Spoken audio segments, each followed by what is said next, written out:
حرام آمدن والے کے گھر میں کھانا پینا، جس گھر میں حرام پیسہ سود وغیرہ کا آتا ہو، اس گھر میں کھانا پینا جائز ہے یا نہیں؟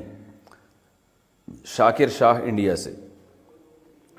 دیکھیں، کسی کے گھر کھانا کھانے کا اصول یہ ہے کہ جو آپ کو کھلا رہا ہے نا، اس کی آمدن میں اگر زیادہ تر حلال ہے، کچھ تھوڑا سا حرام ہے، تو پھر آپ کے لیے اس گھر سے کھانا کھانا جائز ہے۔ اور اگر زیادہ وہ حرام کما رہا ہے، حلال کم ہے، تو پھر کھانا کھانا جائز نہیں ہے۔ یہ اصول ہے۔ تو آپ دیکھ لیں، اگر اس گھر میں سود کا پیسہ آتا ہے تو کیا سارا ہی سود پہ چل رہا ہے وہ گھر، تو پھر تو جائز نہیں ہوگا۔ لیکن اگر سارا سود پہ نہیں چل رہا، ان کی باقاعدہ پراپر جاب ہے، کوئی جائز کام کر رہے ہیں، تو پھر آپ کھا سکتے ہیں۔ داڑھی کو برا کہنا کیا کفر ہے؟ اگر داڑھی کے بارے میں کوئی شخص یوں کہے کہ اس سے انسان برا لگتا ہے، تو کیا وہ کافر ہو جاتا ہے؟ عبد الباسط کشمیر سے۔ دیکھیں، یہ جملہ تو کفریہ ہے، سنت ہے، اس کا گویا پورا مذاق اڑانے والی بات ہو گئی۔ تو احتیاط اسی میں ہے کہ اگر کسی نے ایسا جملہ کہا ہے تو وہ ایمان کی بھی تجدید کرے اور نکاح بھی احتیاطاً دوبارہ پڑھے۔ تو یقینی طور پہ تو نہیں فتویٰ دیا جا سکتا، کیونکہ اس کے دل میں کیا ہے، کس نیت سے وہ کہہ رہا ہے، لیکن بہرحال یہ جملہ خطرناک بہت ہے۔ تو اس لیے ایسی صورت میں احتیاط یہی ہے کہ وہ دوبارہ کلمہ پڑھے اور اللہ سے استغفار بھی کرے، اور اگر نکاح ہے تو احتیاطاً دوبارہ نکاح بھی پڑھائے۔ دل رکھنے کے لیے جھوٹ بولنا، کیا کسی کا دل رکھنے کے لیے ہم جھوٹ بول سکتے ہیں؟ بنت حوا لاہور سے۔ نہیں جی، جھوٹ نہیں بولنا، جھوٹ بولنا جائز نہیں ہے۔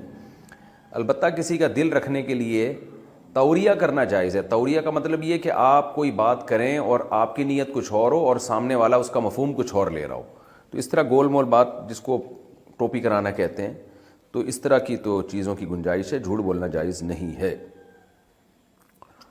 بچے کے کان میں اذان نہ دی تو اب کیا کریں؟ اچھا، میری ایک دوست غیر مسلم تھی، وہ مومن ہو گئی تھی اور ایک مسلمان سے شادی کر لی تھی۔ اس کا بچہ تب ہوا جب وہ 4 مہینے کے لیے اپنے میکے میں تھی، اور اس مجبوری کی بنا پر وہ اپنے بچے کے کان میں اذان نہیں دے سکی۔ اب اس کا بچہ 8 سال کا ہو گیا ہے، تو ہم کیا کریں؟ تسلیم دہلی سے۔ صحیح بات یہ ہے کہ مجھے اس مسئلے کی پوری تحقیق نہیں ہے، تو بچے کے کان میں اذان کا حکم ہے۔ ویسے تو اب اس نے اتنی اذانیں سن لی ہوگی، یہ مسئلہ آپ دوبارہ پوچھیں یا میں اس کو نوٹ کر لیتا ہوں، اس کی تحقیق کر کے انشاءاللہ میں جواب دوں گا۔ میں اس مسئلہ آپ کا میں نے نوٹ کر لیا ہے۔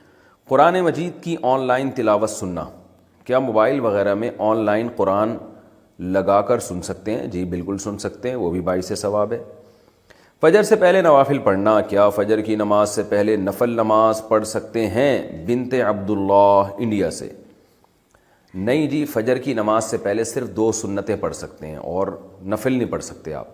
جیسے ہی صبح صادق ہوتی ہے نا، فجر کا وقت داخل ہوتا ہے، تو اس وقت 2 سنتوں کے علاوہ کوئی نماز پڑھنا جائز نہیں ہے، اور اس کی دلیل نبی کا عمل ہے۔ نبی صلی اللہ علیہ وسلم صبح صادق کے بعد فجر کی 2 سنتیں پڑھتے تھے، اس کے علاوہ کوئی نماز نہیں پڑھتے تھے۔